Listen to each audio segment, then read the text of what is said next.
being a school leader can be one of the most challenging jobs you can ever have, but it doesn't have to feel impossible.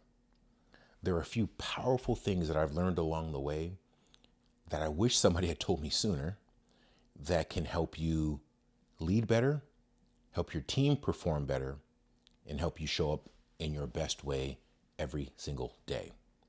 In today's episode, let's explore those leadership secrets that most people aren't talking about. Grab your pen, grab your piece of paper, get ready to take some notes because we're going to get started right now. Hey there, Dr. Gordon Amerson here, Superintendent of Schools and Gallup Certified Strengths Coach. And on this channel, we leverage my experience from classroom teacher all the way to the Office of School District Superintendent to help you go further, faster in your educational journey. If this is your first time with us, thank you for being here. And while you're here, don't forget to hit that subscribe button as well as the bell notification so you don't miss any cool updates in our newest episodes or content. So this is that peak time of the year. At the time of this recording, we're entering into the spring of 2025. And this is that peak season where people are thinking about their next opportunity to lead a school, to lead a grade level, to lead a department, but just to lead. And being a school leader is challenging.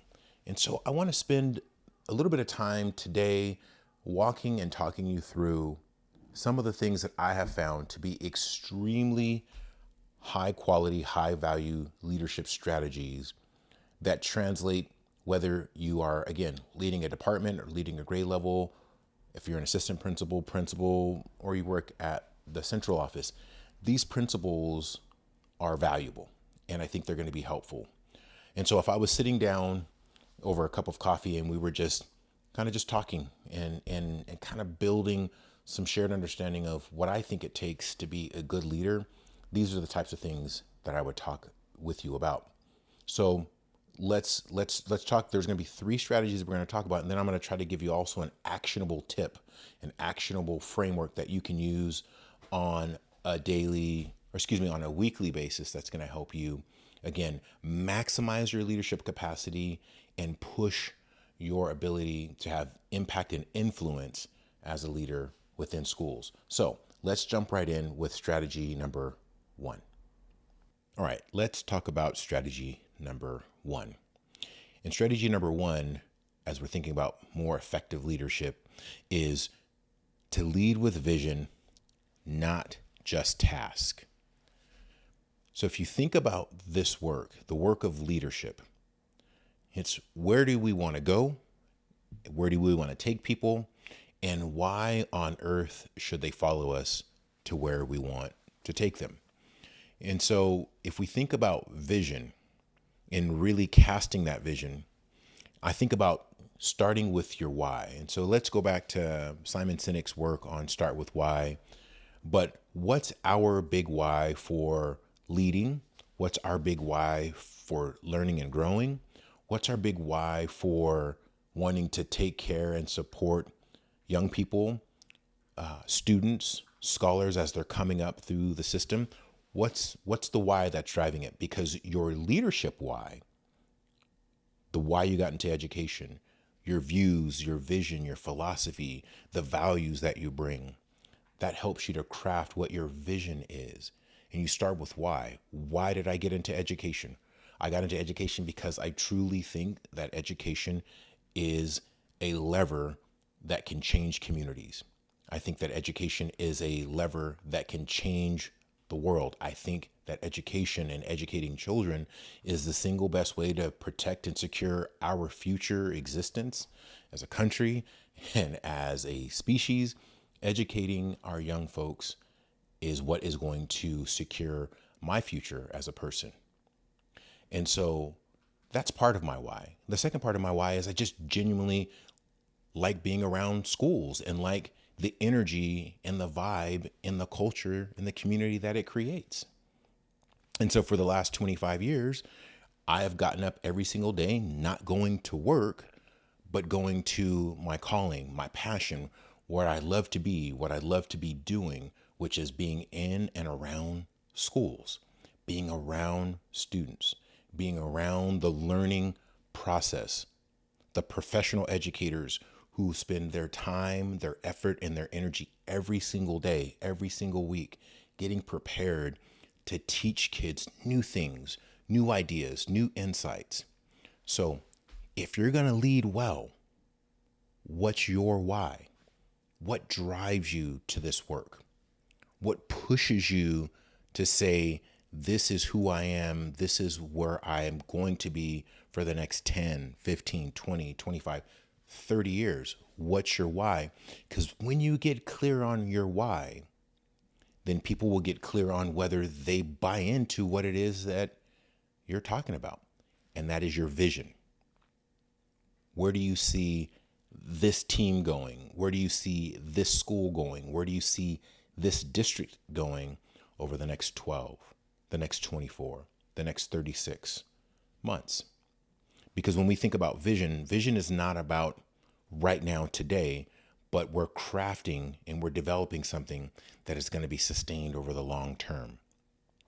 And so when I'm thinking about the work is, how do I create the right environment, the right conditions? My vision is to be cutting edge and innovative and to take care of people. That's the big vision. And then what I'm hoping is that by casting that vision constantly, over and over and over, repeating that vision, having it really seep into the minds, the hearts and the minds of the people around me, hopefully they buy into that vision, and then they will pick up the mantle with me, and then we're going to go together.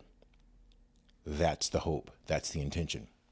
And so when a leader can cast that vision, and the vision really should be built over time and built in collaboration and built in connection with people on the campus, with people on the team, with people within the organization.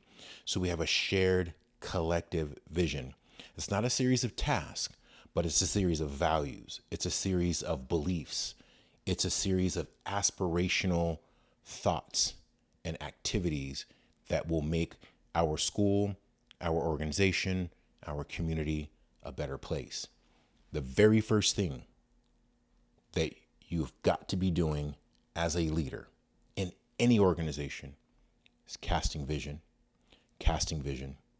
And as people start to understand, you keep casting vision and you keep collectively building that understanding of what your vision is. So that way we go there together. That is strategy number 1. All right, before we move to strategy number 2, share with us in the comments below, how are you going to work to make sure that you're casting vision? And it's about more than tasks, but it's about that long-term vision. How will you do that? What will that look, sound, and feel like in your space, in your organization? Share that with us in the comments below, because we want to, again, we're learning and growing together as we build this community, as we build these connections of what good, effective leadership looks like. We build that by sharing our ideas with each other. All right, share that with us in the comments below. Let's move to strategy number 2. All right, strategy number 2. This is all about the positionality that you want to take as a leader, and what is your leadership style. So I'm going to share mine because I think it's best practice and I think it's the most effective, and it's also the one that I'm most comfortable with. But strategy number 2 is to coach, but don't command. Everybody wants a coach. People don't want a boss. What people want is a coach. What they want is a leader. And a leader is somebody who is constantly pushing you to be better, growing you, helping you to see in your blind spots, helping you to identify where are those areas where you can stretch a little bit more, helping you to refine some of those rough edges, some of those rough patches that you've got to get a little bit better at. But what people want is they want a coach. They want somebody who will give them feedback that will be timely. They want somebody who will give them some praise and some recognition. But they also want people that will give them some honesty, because inherently we want to get better. And so taking in, receiving good, solid feedback helps us to grow and get better. And so as a coach, we're always looking for ways to create that feedback loop, to give information, to give feedback, to give some insights, to grow our people, to stretch our folks. That's a key leadership strategy. We also want to make sure that we do a lot more asking of folks, and we're using lots of reflective questions. There is a time, don't get me wrong, there is a time to be direct. There is a time to say, I need this. Strategically using that is the most effective thing. But what we really want to do is we want to take people on our journey where we ask lots of reflective questions so people professionally grow and develop and come to the realization of where they need to go next, what they need to accomplish next. That reflective series of questioning that grows and stretches people is a high level leadership strategy. And it's what people need as professionals to continue to grow and to get better. And so how we're shaping our leadership to be able to be an effective questioner and somebody who asks a lot of questions and uses a lot of reflective tools to grow and stretch people, that's a high quality leadership strategy. And as leaders, we want to promote curiosity. We don't want to always necessarily promote critical analysis or critical assessment of people, but promote curiosity, especially with our professional staff. We want to stay curious. We want to ask them what they need. What else do they need? How else could you get that done? What other supports would be helpful? What other things do you need in order to stretch your professional capacity? But staying curious, because staying curious is staying in coach mode. As a former coach, I was always looking for, what do my athletes need next? How will I challenge them? Listen, our professional educators and our professional folks around the institution of education all need the same thing. They need us to be curious. They need us to push them. So coach, coach, coach. Coach 4 times as much as you command. And think about the growth and the stretch capabilities you're going to get out of your folks. Just think about what that is. Because if you stay in coach mode, people are going to stay receptive. We stay hungry when we feel like we are growing and that somebody is nurturing and cultivating that growth. That's where we stay hungry. Keep your folks hungry for growth and stretch opportunities. And you do that by staying in coach mode and not in command mode. And that is strategy number 2. All right, before we move to strategy number 3, go to the pinned comments below because we have a free gift for you that will help you continue to grow, stretch, and develop your leadership capacity. And so it's some frameworks that will help you think about your leadership, develop it, stretch you in certain places, but also refine your leadership capabilities. So go to that pinned comment below, click that link, and download that free gift and use those frameworks and those resources to continue to grow yourself and your leadership. All right, and let's move to strategy number 3. All right, strategy number 3 is important. And sometimes I think we forget about this. As a young leader, far too often I forgot about this. And the earlier you learn to do this, the longer you're going to be able to be effective.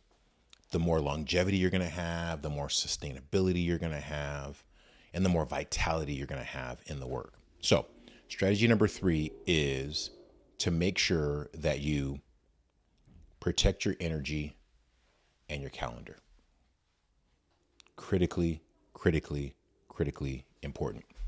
You cannot lead others effectively if you are running on fumes, where you don't have energy, you don't have drive, you don't have the sustainability. So you've got to find ways to protect your energy and protect your calendar. And as a leader, you get a lot more autonomy over what your calendar is and where you choose to put your time and your focus and your attention, what meetings. As you move higher into an organization, the more latitude and the more autonomy you have over your calendar, but maximize your efficiency so that way you have more sustainability. So what does that look? What does that feel like? Well, find ways to block time to build up that energy. And in a previous episode, we can pin it into the corner of the video here. In a previous episode, we talk about how do you intentionally block some time on a weekly basis. Because if you got to kind of start this, if you're not good at this yet, you want to build some capacity around it. So maybe you find a way to block 30 minutes per week where you shift your energy into strategic thinking mode. You shift your energy into just deep reflection mode, where you're moving from thinking time. Because one of the things I want to caution you against, and there's some inevitability to this, but I want to caution you against perpetual firefighting, putting out fires, putting out fires, putting out fires. That is going to come with the job. Any leadership job, there is a percentage of the job that's always going to be putting out fires. But the way you sustain yourself long term is by balancing how much you're putting out fires with how much you are filling your bucket with your passions, your vision, your ideal environment, your ideal culture, your ideal team of what you aspire to create. You've got to fill your bucket with that as well to give you that nice balance. But as you're learning how to not fight fires all the time, you've got to get really good at the D word. You got to delegate. You also got to get good at the T word. You got to trust. You got to delegate to your team, but more importantly, you got to trust your team. And the only way you can delegate to people is by trusting them.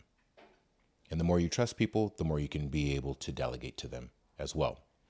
So thinking about how you build trust, how you build an effective environment is all about re-energizing yourself and thinking about how you build that. But also finding ways to put some boundaries around your day, right? You don't want to go so hard all day long, every single day, where you have nothing left in the tank for the other part of your life that matters. Your family, your friends, your loved ones, right? This job, the job of leadership, cannot be all consuming.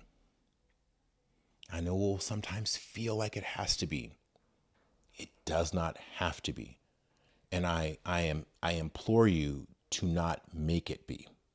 I implore you to take care of yourself, to take care of the time and the energy and the effort that you give to us professionally, but save some of that for the people who you care deeply about outside of this work as well. Because having that long-term sustainability, that vitality, that love for the work is finding that work-life integration, finding both of those. So find ways to protect your energy and your calendar, because that is what is going to be your long-term sustainability. And there are all types of different strategies, all types of different things that you can do.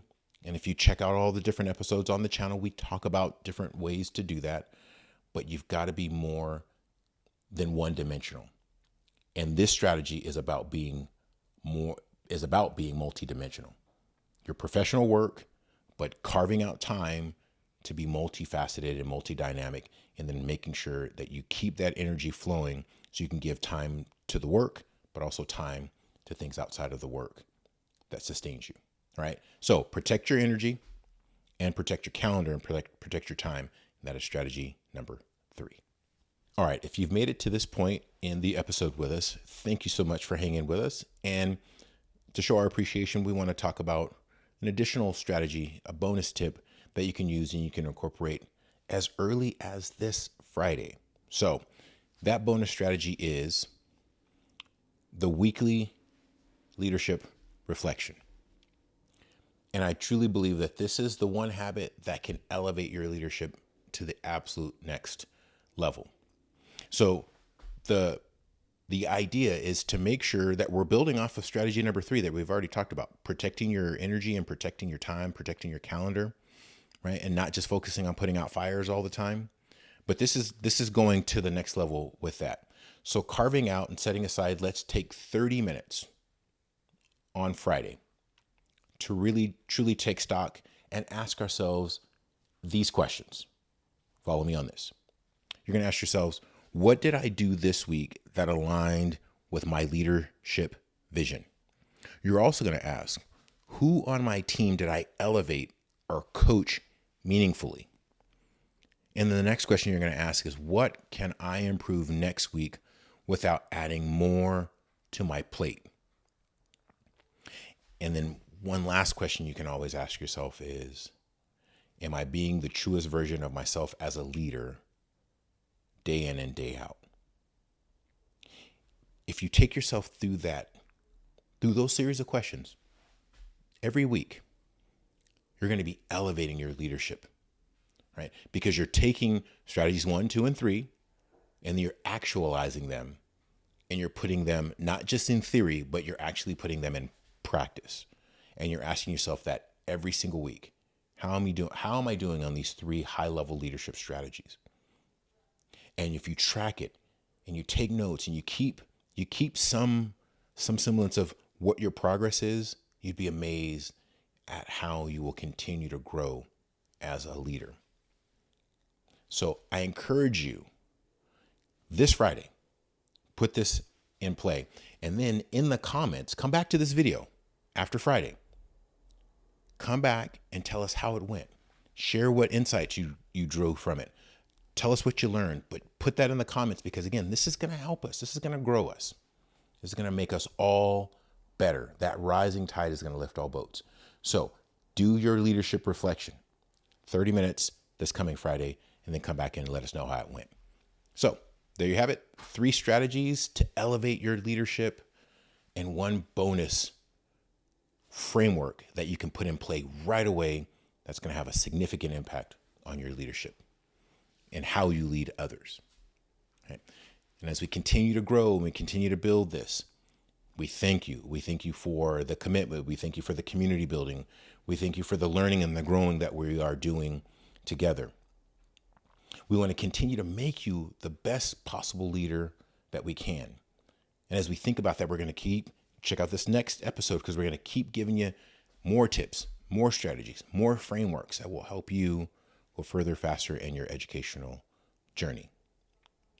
And don't forget to check out the description below for more information on our newsletter, mentoring, coaching, resources, because we want to continue to help you grow and build your abilities. Right? And until we see you on our next episode, we want to take care of yourself, take care of each other, and be well. Thanks, everyone.